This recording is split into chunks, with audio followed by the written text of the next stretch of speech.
Welcome to gradient. നമ്മൾ social സയൻസിലെ first ചാപ്റ്ററാണ് പഠിച്ചുകൊണ്ടിരുന്നത്. ചാപ്റ്ററിൻ്റെ പേര് മിഡീവൽ ഇന്ത്യ. അപ്പോൾ അതിൽ നമ്മൾ ഫസ്റ്റ് പാർട്ട് ക്ലാസ്സിൽ എന്താ പഠിച്ചത്? നമ്മൾ മുഗൾ സാമ്രാജ്യത്തെ പറ്റിയിട്ടാണ് പഠിച്ചത് അല്ലേ. ആരായിരുന്നു മുഗൾ സാമ്രാജ്യത്തിൽ വരുന്നവർ, അത് ഏതൊക്കെ വർഷമായിരുന്നു, ഏത് വർഷം മുതൽ ഏത് വർഷം വരെ ആയിരുന്നു, പ്രധാനപ്പെട്ട രാജാക്കന്മാരാരാണ്, അതിൽ തന്നെ ഏറ്റവും ഇമ്പോർട്ടൻ്റ് രാജാവായിട്ടുള്ള അക്ബർ എന്ന് പറയുന്ന രാജാവിനെ പറ്റി നമ്മൾ പഠിച്ചു. രാജാവിൻ്റെ അഡ്മിനിസ്ട്രേഷനെ പറ്റിയിട്ടൊക്കെയുള്ള കാര്യങ്ങളൊക്കെ നമ്മൾ പഠിച്ച് കഴിഞ്ഞതാണ്. സോ നിങ്ങൾ ആ ക്ലാസ് കണ്ടിട്ടുണ്ടാകുമെന്ന് വിശ്വസിക്കുന്നു. ഇനി ക്ലാസ് കണ്ടിട്ടില്ലെങ്കിൽ എന്ത് ചെയ്യുക, ആ ക്ലാസ് കണ്ടിട്ട് ഈ ക്ലാസ് കാണുന്നതായിരിക്കും നല്ലത്. അപ്പോൾ ക്ലാസ് കാണാനായിട്ട് എന്ത് ചെയ്താൽ മതി, നമ്മുടെ ചാനൽ സബ്സ്ക്രൈബ് ചെയ്യുക, പ്ലേലിസ്റ്റിലോട്ട് പോയി കഴിഞ്ഞാൽ നിങ്ങൾക്ക് ക്ലാസ് കിട്ടും. ഇനി അല്ലെങ്കിൽ നമ്മുടെ ടെലഗ്രാം ചാനലിൽ ജോയിൻ ചെയ്യുക. ടെലഗ്രാം ചാനലിൽ ജോയിൻ ചെയ്യാനായിട്ട് ഡിസ്ക്രിപ്ഷനിലുള്ള ലിങ്കിൽ എന്ത് ചെയ്യുക, ക്ലിക്ക് ചെയ്യുക, ടെലഗ്രാം ചാനലിൽ ജോയിൻ ചെയ്യുക. ഈ ചാപ്റ്ററിൻ്റെ PDF നോട്ട്, അതായത് ഈ കാണുന്ന പോലെയുള്ള സിമ്പിളായിട്ടുള്ള PDF നോട്ട് നിങ്ങൾക്ക് അവിടെ നിന്ന് ഫ്രീ ആയിട്ട് ഡൗൺലോഡ് ചെയ്തെടുക്കാവുന്നതാണ്. അപ്പോൾ റെഡിയല്ലേ, നമുക്ക് സ്റ്റാർട്ട് ചെയ്യാമല്ലോ. അപ്പോൾ നമുക്കിന്ന് പഠിക്കാൻ പോകുന്ന ആരെ പറ്റിയിട്ടാണ്? നമ്മൾ വിജയനഗര റൂളിനെ പറ്റിയിട്ടാണ് പഠിക്കാൻ പോകുന്നത്, അതായത് വിജയനഗര സാമ്രാജ്യം. അപ്പോൾ ആരാണ് ഈ പറയുന്നത് വിജയനഗര സാമ്രാജ്യം എന്ന് പറയുന്നത്? അപ്പോൾ നോക്കണം, നമ്മൾ ഈ പറയുന്ന ടെക്സ്റ്റ് ബുക്ക് നമ്മൾ ആദ്യം ഇങ്ങനെ വായിച്ചു തുടങ്ങുമ്പോൾ ആദ്യത്തെ പാരഗ്രാഫൊക്കെ വായിക്കുമ്പോൾ നമുക്കൊരു കണ്ടിന്യൂഷൻ കിട്ടത്തില്ല. അപ്പോൾ ഞാൻ ആദ്യം ഇതൊരു ഓർഡറിലൊന്ന് കണ്ടിന്യൂസ് ആയിട്ടൊന്ന് പറഞ്ഞുതരാം. അപ്പോൾ നോക്കിയോ, ആരാണ് ഈ വിജയനഗര സാമ്രാജ്യം എന്ന് പറഞ്ഞു കഴിഞ്ഞാൽ, അപ്പോൾ വിജയനഗര സാമ്രാജ്യം എന്ന് പറയുമ്പോൾ നോക്കിയാൽ നമ്മുടെ സൗത്ത് ഇന്ത്യയിൽ ഇതാ വിജയനഗരം നിങ്ങൾ കണ്ടോ. അപ്പോൾ ഈ പറയുന്ന വിജയനഗര എന്ന് പറയുന്ന സ്ഥലത്തിനെ ആസ്ഥാനമാക്കിക്കൊണ്ട് ഭരിച്ച രാജാക്കന്മാർ അല്ലെങ്കിൽ രാജവംശങ്ങളെല്ലാം കൂടി ചേർത്തിട്ടാണ് നമ്മൾ എന്തെന്ന് പറയുന്നത്, വിജയനഗര റൂൾ എന്ന് പറയുന്നത്. അപ്പോൾ ആരാണ് ഇത് എസ്റ്റാബ്ലിഷ് ചെയ്തത്? വിജയനഗര സാമ്രാജ്യം അല്ലെങ്കിൽ വിജയനഗര റൂൾ എസ്റ്റാബ്ലിഷ് ചെയ്യുന്നത് രണ്ട് സഹോദരന്മാരാണ്. ആരൊക്കെയാണത്? അതാണ് ഹരിഹരയും ബുക്കയും. ഒക്കെ നല്ല പേരല്ലേ, ഹരിഹരയും ബുക്കയും. ഈ ബുക്ക എന്ന് പറഞ്ഞാൽ ബുക്കരാജ 1 എന്നാണ് ഫുൾ പേര്. ഇവിടെ ടെക്സ്റ്റ് ബുക്കിൽ ഫുൾ പേര് പറയാത്തതുകൊണ്ട് നമുക്ക് എന്ത് ചെയ്താൽ മതി, പഠിച്ചാൽ മതി. അപ്പോൾ നമുക്ക് പഠിക്കേണ്ട ഒന്നാമത്തെ പോയിന്റ് അല്ലേ, നമ്മൾ ഈ ടെക്സ്റ്റ് ബുക്ക് ഇങ്ങനെ വായിച്ച് പോയി കഴിഞ്ഞത് കൊണ്ട് കാര്യമില്ല. നമുക്ക് അതിനകത്തുള്ള ഇമ്പോർട്ടൻറ്റ് പോയിന്റുകൾ എന്ത് ചെയ്യണം, ഓർത്ത് വയ്ക്കണം. അപ്പോൾ ഇമ്പോർട്ടൻറ്റ് പോയിന്റ് ഓർത്ത് വയ്ക്കണമെങ്കിൽ നമ്മൾ സെപ്പറേറ്റ് ആയിട്ട് അതിന് നോട്ട് പ്രിപ്പയർ ചെയ്യുക തന്നെ വേണം. നിങ്ങൾക്ക് വേണ്ടിയിട്ട് ഞാൻ ആ നോട്ട് എന്ത് ചെയ്തിട്ടുണ്ട്, പ്രിപ്പയർ ചെയ്ത് വെച്ചിട്ടുണ്ട്. അപ്പോൾ ഇത് നിങ്ങൾ ഡൗൺലോഡ് ചെയ്തെടുത്ത് പഠിച്ചാൽ മതി. അപ്പോൾ അതിൽ ഫസ്റ്റ് പോയിന്റ് നമ്മൾ എന്താ പഠിക്കാനുള്ളത്, വിജയനഗര ഫൗണ്ട് ചെയ്യുന്നത് ആരാണ്?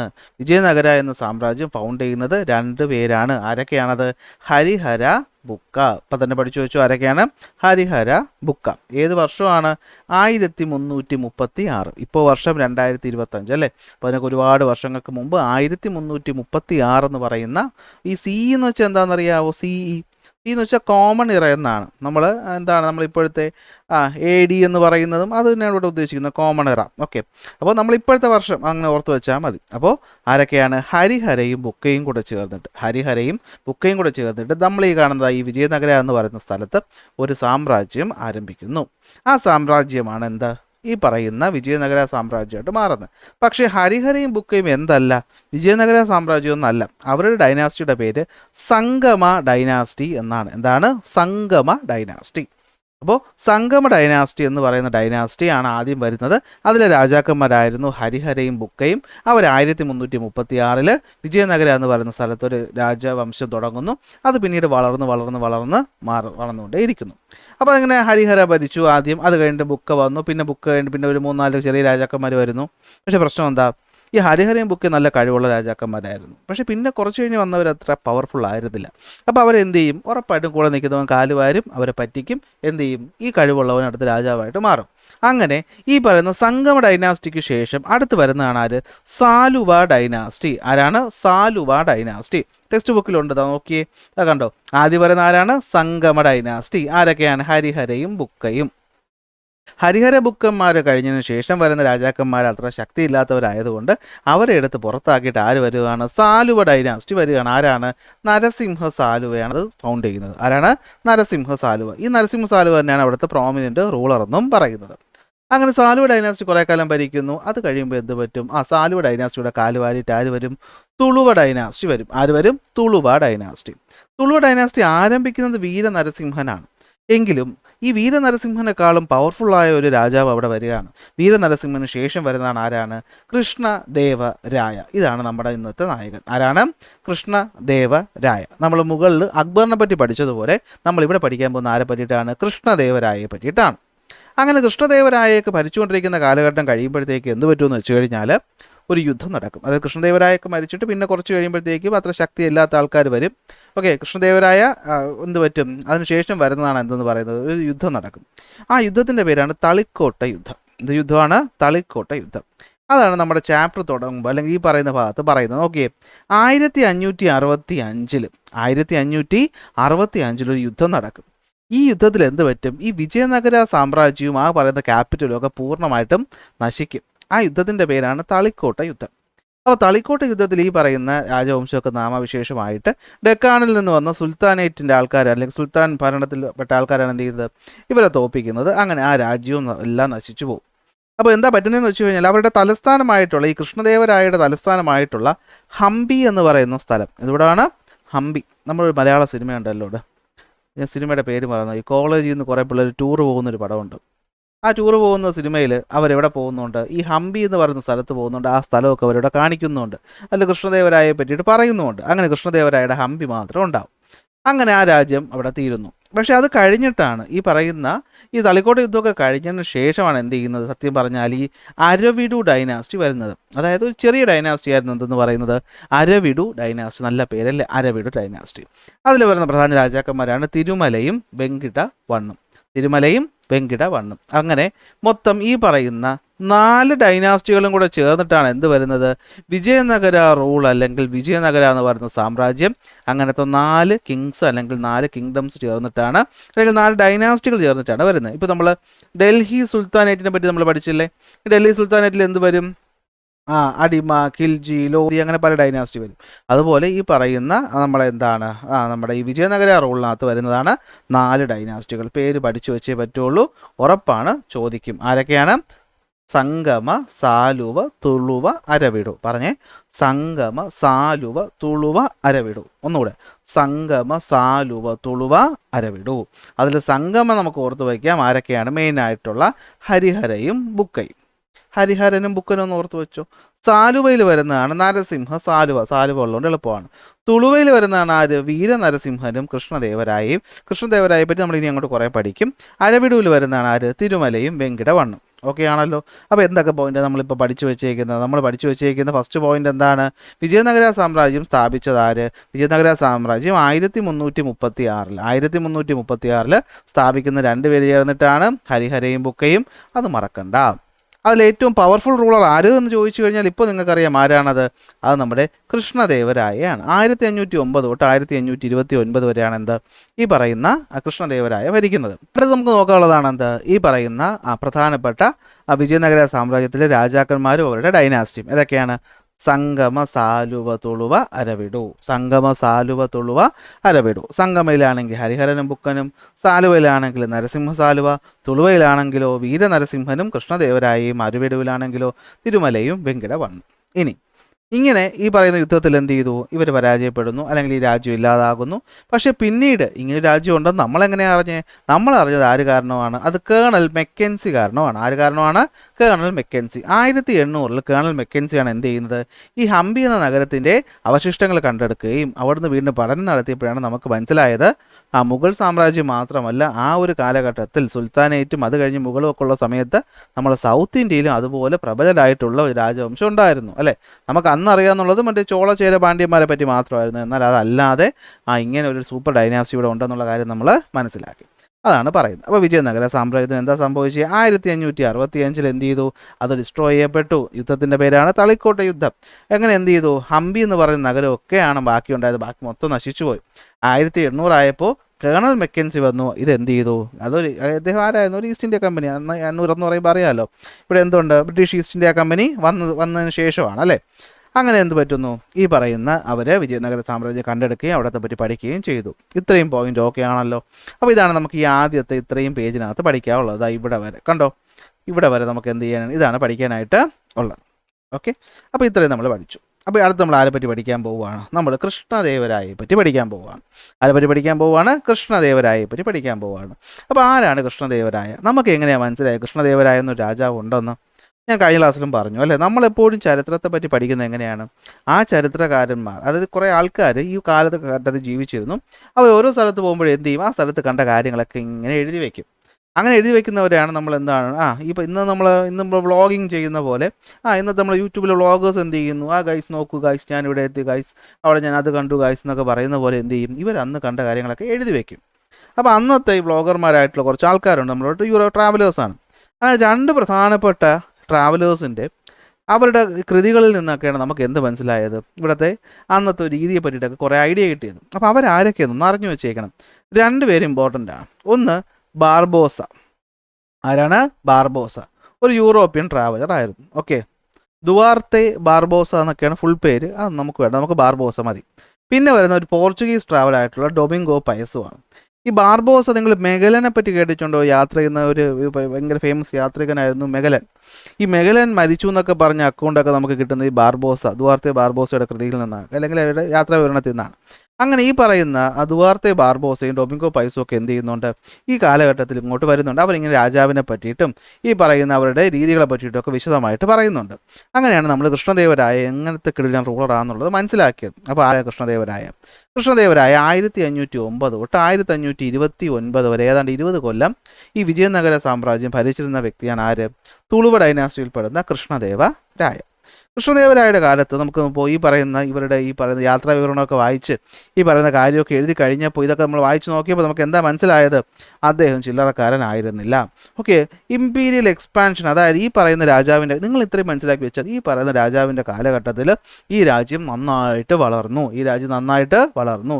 ഹംപി എന്ന നഗരം കൺസ്ട്രക്ട് ചെയ്തത് കൃഷ്ണദേവരായയാണ്. കൂടാതെ ഒരുപാട് അമ്പലങ്ങളും കോട്ടകളും ഒക്കെ എന്ത് ചെയ്തു, ഇദ്ദേഹം പണി കഴിപ്പിക്കുന്നുണ്ട്. നമ്മൾ താഴെ ഇനി ഇങ്ങോട്ട് പോകുമ്പോൾ നമ്മൾ ഈ കോട്ടയുടെ ഫോട്ടോ ഒക്കെ ഉണ്ടാവും. ഇതുപോലത്തെ ഈ പറയുന്ന ഒരുപാട് സൂപ്പർ കൺസ്ട്രക്ഷൻസ് ഒക്കെ ചെയ്ത് ആ രാജ്യത്തിന് ഇത്രയും പ്രോസ്പറസും അടിപൊളിയാക്കിയ രാജാവ് ആരായിരുന്നു? അത് കൃഷ്ണദേവരായ ആയിരുന്നു. ഇനി അദ്ദേഹം ഒരു ഹിന്ദു രാജാവായിരുന്നു. അക്ബർ ചക്രവർത്തി മുസ്ലിം രാജാവായിരുന്നു. പക്ഷേ അക്ബർ ചക്രവർത്തി എന്ത് ചെയ്തു? മറ്റു മതക്കാർക്കും വില കൊടുത്തിരുന്നു. അതുപോലെ കൃഷ്ണദേവരായയും മറ്റു മതക്കാരുമായി റിലീജിയൻസ് ടോളറൻസ് കാണിച്ചിരുന്നു. അപ്പോൾ ഈ അക്ബറും ഈ പറയുന്ന കൃഷ്ണദേവരായിട്ട് കുറേ സാമ്യത ഉണ്ട്. അതുകൊണ്ടാണ് നമ്മൾ അവർ രണ്ടുപേരെ പറ്റി മെയിനായിട്ട് പഠിക്കുന്നത്. ഓക്കെ, അദ്ദേഹം മറ്റെല്ലാ മതക്കാരുടെയും റിലീജിയസ് ബിലീഫിന് ഫ്രീഡം കൊടുത്തിരുന്നു. അതുപോലെ തന്നെ എന്താണ്, കലയ്ക്കും സാഹിത്യത്തിനും ഒക്കെ നല്ല രീതിയിൽ സപ്പോർട്ട് കൊടുത്തിരുന്ന രാജാവാണ് ആര്?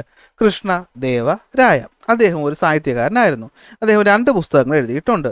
അമൂക്തമാല്യതയും അതുപോലെ തന്നെ എന്താണ്, ജാമ്പവതി കല്യാണവും. അമൂക്തമാല്യതയും അതുപോലെ തന്നെ എന്താണ്, ജാമ്പവതി കല്യാണവും ചോദിക്കും. ഇത് രണ്ടും അദ്ദേഹത്തിൻ്റെ കൃതികളാണ്. ആരുടെ? കൃഷ്ണദേവരായയുടെ. അദ്ദേഹം നമ്മൾ പറഞ്ഞാൽ എന്താണ്, ആർട്ടിലും ലിറ്ററേച്ചറിലും കൾച്ചറിലും ഒക്കെ താല്പര്യമുള്ള ആളായിരുന്നു. അത് എഴുതുന്നു മനസ്സിലായി. 2 ബുക്ക് എഴുതിയിട്ടുണ്ട്. ഏതൊക്കെയാണ്? അമൂക്തമാല്യതയും ജാമ്പവതി കല്യാണവും. അതല്ലാതെ അദ്ദേഹത്തിൻ്റെ ഈ പറയുന്ന സദസ്സിൽ 8 കവികളടങ്ങുന്ന ഒരു ഗ്രൂപ്പ് ഉണ്ടായിരുന്നു. അഷ്ടദിഗജാസ്. ആരാണ്? അഷ്ടദിഗജാസ് എന്ന് പറയുന്ന 8 കവികൾ. നല്ല പേരാണ്. ഈ ബൊപ്പണ്ണ, രാമണ്ണ എന്നൊക്കെ പറയുന്ന നമ്മളൊരു തെലുങ്ക് ഭാഷയിലൊക്കെ നമ്മൾ സിനിമയിലൊക്കെ വില്ലന്മാരൊക്കെ പേര് കേൾക്കില്ല, അതുപോലെ ഒരു 8 കവികൾ എന്തായിരുന്നു ഇവിടെ ഉണ്ടായിരുന്നു. ആ കവികളെ വിളിച്ചിരുന്ന പേരാണെന്ത്? അഷ്ടദിഗജാസ്. വളരെ വളരെ വളരെ ഇമ്പോർട്ടൻ്റ്. അഷ്ടദിഗജാസ് പരീക്ഷയ്ക്ക് ചോദിക്കാൻ സാധ്യതയുണ്ട്. ആരുടെ കോർട്ടിലെ കവികളായിരുന്നു അല്ലെങ്കിൽ സ്കോളേഴ്സ് ആയിരുന്നു എന്ന് ചോദിച്ചാൽ ആരുടെയാണ്? കൃഷ്ണദേവരായയുടെയാണ്. ഇത്രയും പോയിൻ്റാണ് നമുക്ക് ഈ പറയുന്ന ഇത്രയും സ്ഥലത്തായിട്ട് എഴുതി വെച്ചേക്കുന്നത്. കണ്ടോ, ഇതുവരെയുള്ള ഭാഗത്തുള്ള പോയിന്റുകളാണ് ഞാൻ ഇവിടെ ഒറ്റ സ്ലൈഡിനകത്ത് ചുരുക്കി നിങ്ങൾക്ക് തന്നിട്ടുള്ളത്. അപ്പോൾ നിങ്ങൾ അത്രയും പോയിന്റ് മാത്രം പഠിച്ചു വെച്ചാൽ മതി. എന്തൊക്കെയാണ്? ഒന്ന്, കൃഷ്ണദേവരായ 1509 തൊട്ട് 1529 വരെ ഭരിച്ചിരുന്നു.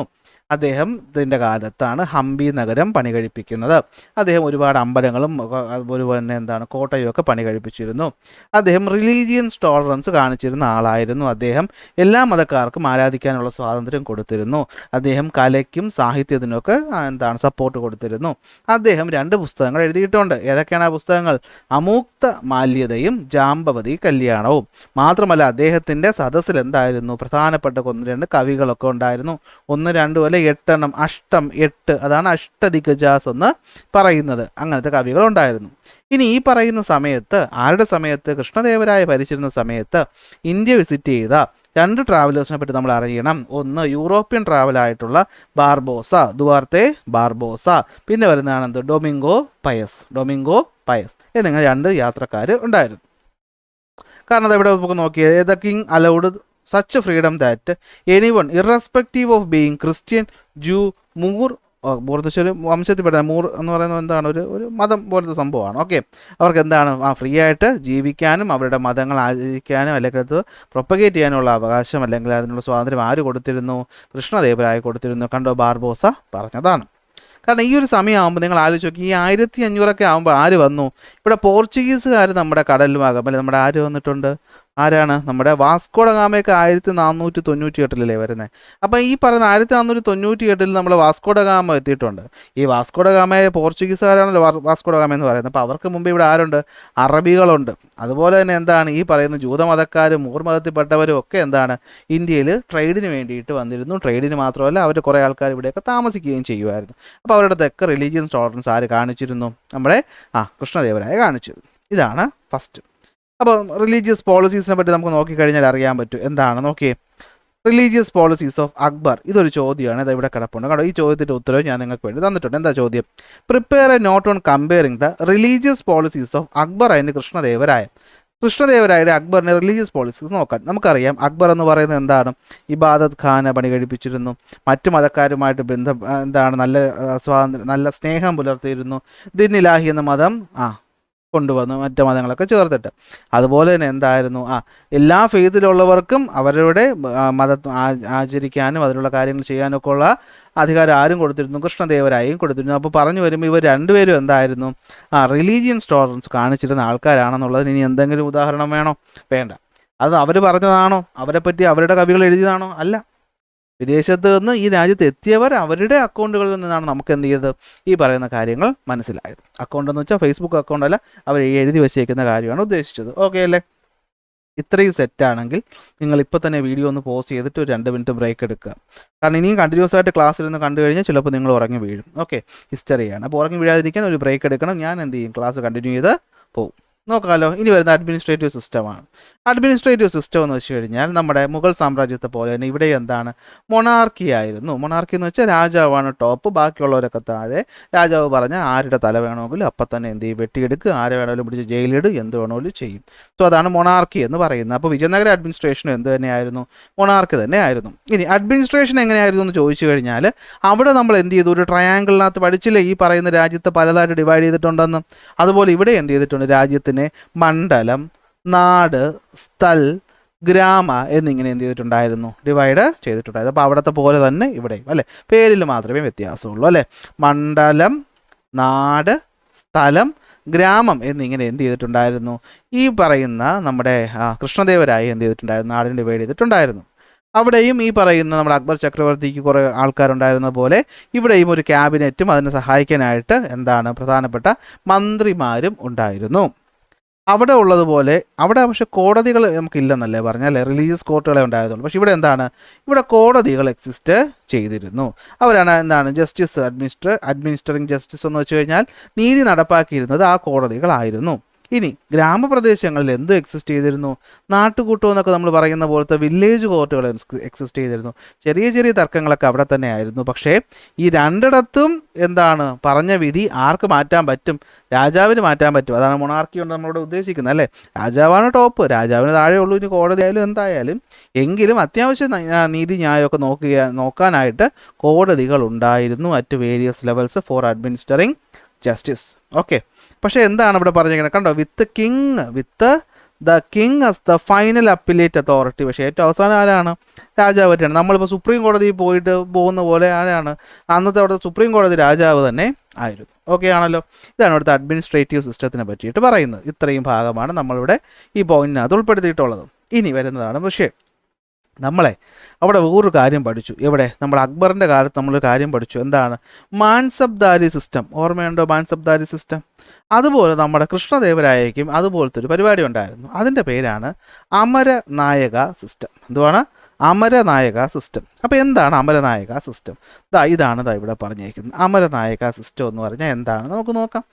നമ്മൾ അവിടെ പറഞ്ഞിരുന്ന പോലെ തന്നെ നോക്കിയേ, ഒരു രാജ്യത്തിൻ്റെ ഈ പറയുന്ന വിജയനഗര സാമ്രാജ്യത്തിൻ്റെ പൊളിറ്റിക്കലും അഡ്മിനിസ്ട്രേറ്റീവുമായിട്ടുള്ള ഈ പറയുന്ന ഒരു ശക്തി നിലനിർത്താൻ വേണ്ടിയിട്ടുണ്ടായിരുന്ന ഒരു സിസ്റ്റമാണെന്ത്? അമരനായക സിസ്റ്റം എന്ന് പറയുന്നത്. അപ്പോൾ എന്താ സംഭവം? ഈ പറയുന്ന രാജാവിന് കുറച്ച് ആൾക്കാരുണ്ട്, കുറച്ച് മിലിറ്ററി കമാൻഡേഴ്സ് ഉണ്ട്. ആരുണ്ട്? മിലിറ്ററി കമാൻഡേഴ്സ് ഉണ്ട്. അവരുടെ പേരാണ് എന്ത്? അമരനായകാസ്. അവരെയാണ് എന്ത് വിളിക്കുന്നത്? അമരനായകാസ്. ഇനി എന്താ അവരുടെ ജോലി? ഈ അമരയല്ലല്ലോ, ഈ അമരനായകന്മാരെന്ന് പറയുന്ന ആൾക്കാർ എന്ത് ചെയ്യണം? They have maintained soldiers, horses, elephants അല്ലേ? അപ്പോൾ എന്താണ്? ഈ പറയുന്ന സോൾജേഴ്സും ഹോഴ്സസും എലിഫൻറ്റും എന്ന് വെച്ചാൽ എന്താ? രാജാവിന് ആവശ്യമായിട്ടുള്ള പട്ടാളക്കാരെയും മറ്റ് യുദ്ധത്തിന് ആവശ്യമുള്ള കാര്യങ്ങൾ ഇവർ മെയിൻറ്റെയിൻ ചെയ്യണം. പകരം ഇവർക്ക് എന്താ കൊടുക്കുന്നത്? ഇവർക്ക് എന്ത് ചെയ്തിട്ടുണ്ടായിരുന്നു? ഇവർക്ക് ടെറിട്ടറീസ് കൊടുക്കുമായിരുന്നു. ഗ്രാൻഡഡ് ടെറിട്ടറീസ് ടു ഗവേൺ അല്ലേ? അവിടെ നമ്മൾ ഈ ജാഗീർ, നമ്മൾ വസ്തു എഴുതി കൊടുത്തതുപോലെ തന്നെ ഇവിടെ എന്ത് ചെയ്യുമായിരുന്നു? വസ്തുക്കൾ എഴുതി കൊടുക്കുമായിരുന്നു. അവിടുത്തെ ടാക്സ് ആര് കളക്ട് ചെയ്യും? അവരെന്ത് ചെയ്യും? ഈ പറയുന്ന ടാക്സും മറ്റു കാര്യങ്ങളൊക്കെ കളക്ട് ചെയ്ത് അതിൻ്റെ ഒരു പങ്ക് ആർക്ക് കൊടുക്കും? രാജാവിന് കൊടുക്കും. ബാക്കി ഒരു പങ്ക് എന്ത് ചെയ്യും? ഇവർ സൂക്ഷിക്കുകയും ചെയ്യും അല്ലേ? Okay, they were grand territories to govern, collect taxes and maintain a contingent of soldiers എന്ന് വെച്ചാൽ കുറേ പട്ടാളക്കാരെ മെയിൻറ്റെയിൻ ചെയ്യണമായിരുന്നു. In return for the military services and tribute to the king അല്ലേ? അപ്പോൾ അത് രാജാവിന് കൊടുക്കും. അപ്പോൾ ഡയറക്റ്റായിട്ട് ശമ്പളം കൊടുക്കുന്നതിന് പകരം എന്ത് ചെയ്യുമായിരുന്നു? അതുപോലെ അല്ലേ എന്ത് ചെയ്യുമായിരുന്നു? സ്ഥലം പതിച്ചു കൊടുക്കും. ആ സ്ഥലം എന്ത് ചെയ്യണം? ആ സ്ഥലവും അവിടുത്തെ ജനങ്ങളും ആർക്ക് സ്വന്തം? ഈ പറയുന്ന അമരനായകന്മാർക്ക് സ്വന്തം. അവരെന്ത് ചെയ്യണം? അവിടുന്ന് പണമൊക്കെ പിരിവെടുത്തിട്ട് കുറച്ച് ഭാഗം രാജാവിനും കൊടുക്കണം, ബാക്കി അവർക്ക് ഈ പട്ടാളം മെയിൻറ്റെയിൻ ചെയ്യാനായിട്ട് ഉപയോഗിക്കാനായിട്ട് പറ്റും അല്ലേ? The king allotted land. ആ ലാൻഡിനെയാണ് എന്ത് വിളിക്കുന്നത്? അമര എന്ന് വിളിക്കുന്നത്. അപ്പോൾ അമര ഉള്ള നായകന്മാർ അമരനായകന്മാർ. അമര എന്ന് വെച്ചാൽ അന്നത്തെ വസ്തു. Okay, to administration. അപ്പോൾ അങ്ങനെയാണ് നമ്മൾ ഈ പറയുന്ന നാട്ടിൽ ഇപ്പോൾ നമ്മൾ ആലോചിച്ച് നോക്കി, ഇന്ത്യ എന്ന് പറയുന്ന രാജ്യത്ത് ഇതുപോലെയല്ല. എന്നാൽ ഒരു സ്റ്റേറ്റിനകത്ത് നമുക്കൊരു ചീഫ് മിനിസ്റ്റർ ഉണ്ടാവത്തില്ല അല്ലേ? ചീഫ് മിനിസ്റ്റർ, ഒരു മന്ത്രിസഭ ഉണ്ടാവും. അപ്പോൾ അവരാണ് എന്ത് ചെയ്യുന്നത്? ആ സ്റ്റേറ്റിൻ്റെ കാര്യം നോക്കുന്നത്. എന്നാൽ അവർ ഇന്ത്യ ഗവൺമെൻറ്റിൻ്റെ, മോദി ഗവൺമെൻറ്റിൻ്റെ കീഴിലാണെന്ന് വെച്ചാൽ അതുമാണ്. അതുപോലത്തെ എൻ്റെ ഒരു ആദ്യകാല ഫോം അത്രയും ഓർത്ത് വെച്ചാൽ മതി. അപ്പോൾ ഇവിടെ നിന്നൊരു ചോദ്യം വരും. ചോദ്യം എന്താണെന്ന് വെച്ച് കഴിഞ്ഞാൽ നമ്മൾ പറഞ്ഞല്ലോ എന്താണ്? നമ്മുടെ അക്ബറിൻ്റെ മാൻസബ്ദാരി സിസ്റ്റവും ഈ പറയുന്ന നമ്മുടെ കൃഷ്ണദേവരായയുടെ അമരനായിക സിസ്റ്റവും ഒന്ന് കമ്പയർ ചെയ്യാൻ ചോദിച്ചേ. കമ്പയർ ചെയ്യാൻ ഇവിടെ വ്യക്തമായിട്ട് ഞാൻ പോയിന്റ് ആയിട്ട് തന്നിട്ടുണ്ട്, പഠിച്ചു വെച്ചാൽ മതി അല്ലേ? മാൻസബ്ദാർസ് എന്ന് വെച്ചാൽ എന്തായിരുന്നു? മിലിറ്ററിക്കാർക്ക് റാങ്ക് കൊടുക്കും, അവർ എത്ര പട്ടാളക്കാരെയൊക്കെ മെയിൻറ്റെയിൻ ചെയ്യുന്നു എന്ന് വെച്ചിട്ട് അവർക്ക് ജാഗീർ എന്ന് പറയുന്ന ലാൻഡ് കൊടുക്കും അല്ലേ? അവരുടെ റാങ്ക് എന്ന് പറയുന്നത് അവരെ എണ്ണത്തിനനുസരിച്ചായിരുന്നു. എന്ത് ചെയ്യും? രാജാവ് ഈ പറയുന്ന സ്ഥലം പതിച്ചു കൊടുക്കും. അവിടെ നിന്ന് എന്ത് ചെയ്യാം? ഇവർക്ക് കാര്യങ്ങൾ ചെയ്യാൻ പറ്റും. അമരനായകന്മാർ സെയിം തന്നെയാണ് അല്ലേ? ഹു വെയർ കൺട്രോൾഡ് ടെറിട്ടറീസ് അല്ലേ? അവർക്ക് കൊടുത്ത ലാൻഡിനെ അമര എന്ന് വിളിച്ചു, ഇവിടെ ജാഗീർ എന്ന് വിളിച്ചു, ഇവിടെ മാൻസബ്ദാർ എന്ന് വിളിച്ചു, ഇവിടെ അമരനായക എന്ന് വിളിച്ചു. ബാക്കിയൊക്കെ ഏതാണ്ട് കറക്റ്റ് തന്നെ, ബാക്കിയൊക്കെ ഏതാണ്ട് ഒരുപോലെ തന്നെ ആണ്. ഏതാണ്ട് ഒരുപോലെ തന്നെയാണ്, ഒരുപോലെ കറക്റ്റ് മാച്ച് നല്ല പറയുന്നത്, ഏതാണ്ട് ഒരുപോലെ തന്നെയാണ്. പോയിന്റ് ഓർത്ത് വയ്ക്കാമല്ലോ. അപ്പോൾ ഇതാണ് സംഭവം. ഓക്കെ അല്ലേ? ഇനി അപ്പോൾ നമ്മൾ എന്തൊക്കെ പഠിച്ചിരുന്നു? നമ്മളിന്ന് വിജയനഗര സാമ്രാജ്യം എന്ന് പറയുന്ന സാമ്രാജ്യം ആരാ ഫോം ചെയ്തത്, എങ്ങനെയാണ് ഫോം ചെയ്തത്, അതിലേതൊക്കെ ഡൈനാസ്റ്റി ഉണ്ടെന്ന് പഠിച്ചു. അടുത്ത് ഈ പറയുന്നവരുടെ പ്രധാനപ്പെട്ട റൂളറായ കൃഷ്ണദേവരായയെ പറ്റി പഠിച്ചു. അദ്ദേഹത്തിൻ്റെ ബുക്കുകളെ പറ്റി പഠിച്ചു. അദ്ദേഹത്തിൻ്റെ മന്ത്രിസഭയെ പറ്റി പഠിച്ചു. അവിടെയുള്ള വന്ന ട്രാവലേഴ്സിനെ പറ്റി പഠിച്ചു. അഡ്മിനിസ്ട്രേറ്റീവ് സിസ്റ്റം എങ്ങനെയായിരുന്നു, മൊണാർക്കി ആയിരുന്നു, നാടിനെ എങ്ങനെയാണ് ഡിവൈഡ് ചെയ്തത്, മണ്ഡലം, നാട്, സ്ഥലം, ഗ്രാമം ഒന്ന് ഡിവൈഡ് ചെയ്തതിനെ പറ്റി പഠിച്ചു. അതുപോലത്തെ കോടതികളെ പറ്റി പഠിച്ചു. ഇനി പഠിച്ചത് അമരനായക സിസ്റ്റത്തെ പറ്റിയാണ്. ഇനി വരുന്നത് എന്താണ്? അവിടുത്തെ സോഷ്യൽ കണ്ടീഷൻ, സാമൂഹികമായിട്ടുള്ള ജീവിത രീതി എങ്ങനെയായിരുന്നു. കണ്ടോ, ഈ പറയുന്ന സോഷ്യൽ കണ്ടീഷൻസ് എന്ന് പറയുന്നത് സിമ്പിളാണ് കേട്ടോ. ഇവിടെ മറ്റ് രാജ്യങ്ങളെ പോലെ, നമ്മളെ മുഗൾ സാമ്രാജ്യം പോലെ ഇവിടെയും ജാതിയും മതവും പ്രശ്നങ്ങളും ഉണ്ടായിരുന്നു. ബ്രാഹ്മണരായിരുന്നു അതിലേറ്റവും ഡോമിനൻ്റ് ആയിട്ടുള്ള ഗ്രൂപ്പ് എന്ന് പറയുന്നത്. കാരണം അന്നത്തെ കാലത്ത് ദൈവത്തിന് ആരാധിക്കുന്ന അല്ലെങ്കിൽ പൂജ ചെയ്യുന്നവരായിരുന്നു ടോപ്പ് എന്ന് പറയുന്നത്. ഇന്നത്തെ കാലത്ത് അതുപോലെ അല്ലല്ലോ. ഇന്ന് നമുക്ക് അങ്ങനെ ജാതിയും മതമൊന്നും ഇല്ലല്ലോ അല്ലേ? അപ്പോൾ എന്താണ്? ബ്രാഹ്മണന്മാർക്ക് എന്തായിരുന്നു? ലാൻഡുകൾ റിസീവ് ചെയ്യുമായിരുന്നു. ബ്രഹ്മദേയം എന്നൊക്കെ പറഞ്ഞിട്ട് ഈ പറയുന്ന മറ്റേ നമ്മൾ തൊട്ട് പഠിച്ചില്ലേ, അമരനായകന്മാർക്ക് കൊടുക്കുന്ന പോലെ ഇവർക്ക് എന്ത് ചെയ്യും? ലാൻഡ് കൊടുക്കും. ആ ലാൻഡിൽ നിന്ന് ഇവർക്ക് എന്ത് ചെയ്യാം? റവന്യൂ കളക്ട് ചെയ്യാൻ പറ്റും. അങ്ങനെയാണ് ബ്രാഹ്മണന്മാർ അവിടുത്തെ ധനികരായിട്ട് മാറുന്നുണ്ട്. ഓക്കെ, ഇനി ബാക്കിയുള്ളൊരു കാര്യം നോക്കിക്കഴിഞ്ഞാൽ എന്തായിരിക്കും? അവർ കൃഷിയും ട്രേഡും ഹാൻഡ് ക്രാഫ്റ്റ് നിർമ്മാണമായിരുന്നു മറ്റ് ആ നാട്ടിലുള്ള ആൾക്കാരുടെ പ്രധാനപ്പെട്ട ജോലി എന്ന് പറയുന്നത്. സ്ത്രീകൾക്കും ഈ പറയുന്ന എന്താണ്? നമ്മൾ ഈ പറയുന്ന കൊട്ടാരത്തിലെ കണക്ക് കാര്യങ്ങളും അവിടുത്തെ കാര്യങ്ങളൊക്കെ എഴുതുക, അതുപോലെ എന്താണ് ഗാർഡൻ നോക്കുക, ഇതൊക്കെയാണ് അവിടെ സ്ത്രീകൾക്ക് കൊടുത്തിരുന്ന ജോലി എന്ന് പറയുന്നത്. പിന്നെ അവിടെ കുറച്ച് പ്രശ്നങ്ങളും ഉണ്ടായിരുന്നു. ഓക്കെ, പോളിഗമി എന്ന് പറയുന്നൊരു പ്രശ്നം ഉണ്ടായിരുന്നു. അതായത് ഒരാൾക്ക് 2-3 ഭാര്യയൊക്കെ ആകാം. അതുപോലെ ചൈൽഡ് മാരേജ് പോലെയുള്ള, സതി പോലെയുള്ള ഈവിൾ പ്രാക്ടീസസും അന്നത്തെ സൊസൈറ്റിയിൽ എക്സിസ്റ്റ് ചെയ്തിരുന്നു. പക്ഷേ പ്രശ്നം എന്താണെന്ന് വെച്ചാൽ നമുക്ക് അന്നത്തെ സൊസൈറ്റിയിലുള്ളവർക്ക് ഇതൊരു ഈവിൾ പ്രാക്ടീസ് ആണെന്ന് പോലും അറിഞ്ഞുകൂടായിരുന്നു. പാവങ്ങളായിരുന്നു കേട്ടോ. അവർക്ക് ഒരാൾക്ക് 5-6 ഭാര്യയാവാം, ഒന്നും കുഴപ്പമില്ല. ആർക്ക് നോക്കണം? വെൽത്തി, കാശുള്ളവനാണ് കേട്ടോ. കാശില്ലാത്തവനൊന്നും അന്നും ഒന്നേ കിട്ടുള്ളൂ. മാത്രമല്ല ചൈൽഡ് മാരേജ് സതി ഇതൊക്കെ ഒരു തെറ്റായ നടപടിയാണെന്ന് നമ്മൾ പിന്നീട് ബ്രിട്ടീഷുകാരൊക്കെ വന്നിട്ടാണ് എന്ത് ചെയ്യുന്നത്, ഇതൊക്കെ നമ്മൾ പലപ്പോഴും എടുത്ത് മാറ്റുന്നത്. അത് നമ്മൾ ബ്രിട്ടീഷുകാരുടെ എന്ത് ചെയ്യണം, നന്ദി പറയണം അല്ലേ. ഇനി അവിടുത്തെ എക്കണോമിക് ലൈഫ് എങ്ങനെയാണെന്ന് നോക്കിക്കഴിഞ്ഞാൽ ഇത് മനസ്സിലായി, എക്കണോമിക് ലൈഫ് ഒന്നുമില്ല, കൃഷിയാണല്ലോ പ്രധാനപ്പെട്ട ജോലി. അപ്പോൾ കൃഷിയിൽ നിന്ന് കിട്ടുന്ന വിളകൾ വിറ്റുന്നാണ് എന്ത് ചെയ്യുന്നത് ആൾക്കാരുടെ പ്രധാന ജീവിത രീതി എന്ന് പറയുന്നത്. സിൽക്കും കോട്ടണും ആയിരുന്നു അവിടുത്തെ ആൾക്കാരുടെ പ്രധാനപ്പെട്ട ഡ്രസ്സ് എന്ന് പറയുന്നത്, അല്ലെങ്കിൽ ഈ പറയുന്ന തുണിത്തരം എന്ന് പറയുന്നത്. ഇനി കൃഷിക്ക് വേണ്ടിയിട്ട് ഒരുപാട് ഇറിഗേഷൻ സിസ്റ്റംസ് അവിടെ ഉണ്ടായിരുന്നു. നോക്കണം, ഈ പറയുന്ന വിജയനഗര സാമ്രാജ്യം എന്ന് പറയുന്ന പ്രധാനമായിട്ട് തുംഗഭദ്ര എന്ന് പറയുന്ന നദിയുടെ തീരത്തായിട്ടായിരുന്നു. അപ്പോൾ തുംഗഭദ്ര നദി, അതുപോലെ തന്നെ എന്താണ് കമലപുരം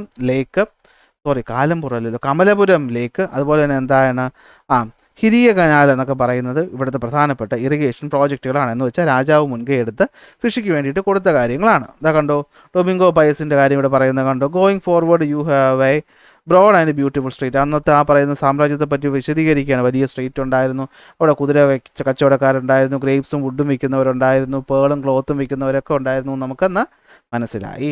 ഇനി ഇവിടുത്തെ കാര്യങ്ങളൊക്കെയാണ് നമ്മൾ പറയുന്നത്. 15ാം നൂറ്റാണ്ട് കണ്ടോ, ഇറിഗേഷൻ സിസ്റ്റത്തിനെ പറ്റിയിട്ടാണ് പറയുന്നത്. കണ്ടോ, കമലപുരം ലേക്ക് 15ാം നൂറ്റാണ്ട് കൺസ്ട്രക്ട് ചെയ്യുന്നുണ്ട്.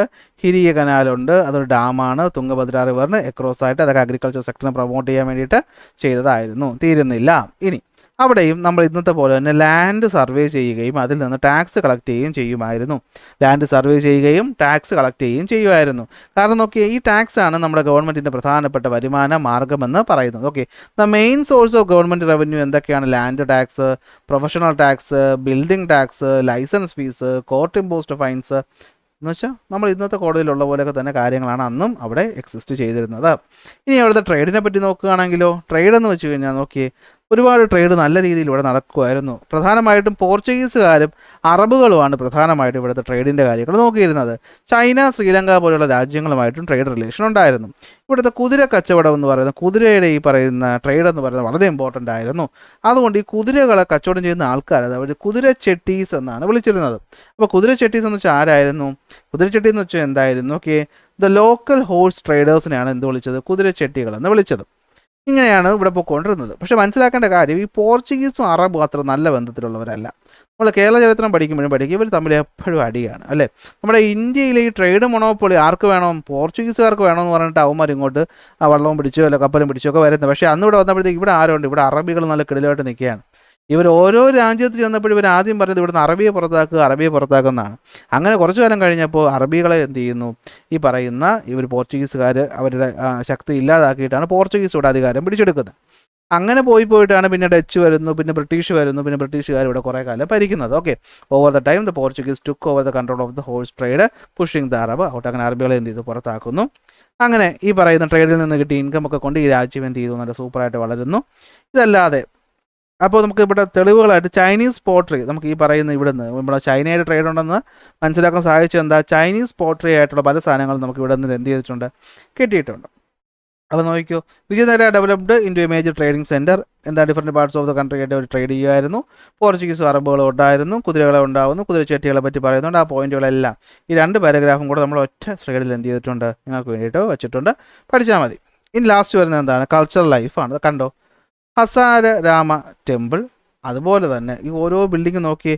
വിട്ടൽ സ്വാമി ക്ഷേത്രം, വിത്തല സ്വാമി ക്ഷേത്രം, വിട്ടൽ രാജൻ എന്ന് പറഞ്ഞാൽ ഇവിടെ കൃഷ്ണനെ ആണെന്ന് തോന്നുന്നു ഈ വിട്ടൽ എന്ന് വിളിക്കുന്നത്. ഓക്കെ, വിരുപക്ഷ ക്ഷേത്രം, അതുപോലെ ലോട്ടസ് മഹൽ എന്നൊക്കെ പറയുന്നത് ഈ പറയുന്ന ഹംപിയിൽ നിന്ന് നമ്മൾ കണ്ടെത്തിയ കുറച്ച് ആർക്കിടെക്ചറൽ മാർവൽസ് ആണ്. എന്ന് വെച്ചാൽ ഇവിടുത്തെ ആലോചിച്ച് നോക്കി, അന്നത്തെ കാലത്ത് ഇതുപോലത്തെ ഓരോന്ന് ഉണ്ടാക്കണമെങ്കിൽ എന്തുമാത്രം കഴിവുള്ള ആൾക്കാരുണ്ടായിരുന്നു.